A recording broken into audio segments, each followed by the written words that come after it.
Film बन रही है आशिकी। उसमें हमारे भोजपुरी इंडस्ट्री के बड़े मशहूर नायक हैं खेसारी जी और मशहूर नायिका हैं आम्रपाली जी और बहुत ही सुलझा हुआ एक निर्देशक है पराग पाटिल साहब, बड़े समझदार निर्देशक हैं। और राकेश त्रिपाठी की बड़ी खूबसूरत स्क्रिप्ट है, जहां इस स्क्रिप्ट में आपको धर्म और रूढ़िवादी विचार को लेकर आज की युवा पीढ़ी क्या सोचती है और कैसे उसमें सामंजस्य बिठाया जाए, समाज को एक संदेश भी दिया जाए।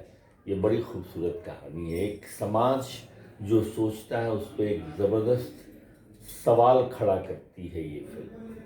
और इस फिल्म को बनाने की हिम्मत करना भी बहुत बड़ी बात है। और हमारे युवा निर्माता प्रदीप शर्मा जी, उन्होंने हिम्मत की है।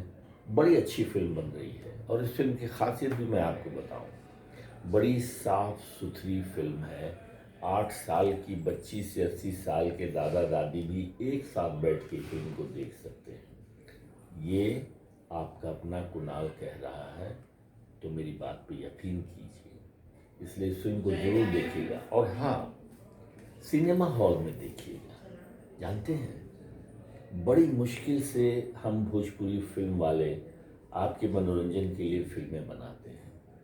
बड़ी मुश्किल से पूंजी का इंतजाम किया जाता है और एक फिल्म बनती है तो 200 लोगों के परिवार को रोटी मिलती है, उनके बच्चों को रोटी मिलती है। अगर आप थिएटर में नहीं देखेंगे तो उन बच्चों की रोटी उनसे छीन ली जाएगी। मेरा आपसे निवेदन है, सिनेमा हॉल में जाके देखिए, अपनी भाषा की फिल्म को सराहिए, प्यार दीजिए। आपने अभी अच्छा फील किया थिएटर में जाकर देखना चाहिए, लेकिन क्या वजह है? एक ज़माने में आपकी फिल्म मुंबई में पहली 50 डेज बनाने वाली फिल्म आपकी थी, लेकिन आज की तारीख में कोई फिल्म एक भी तो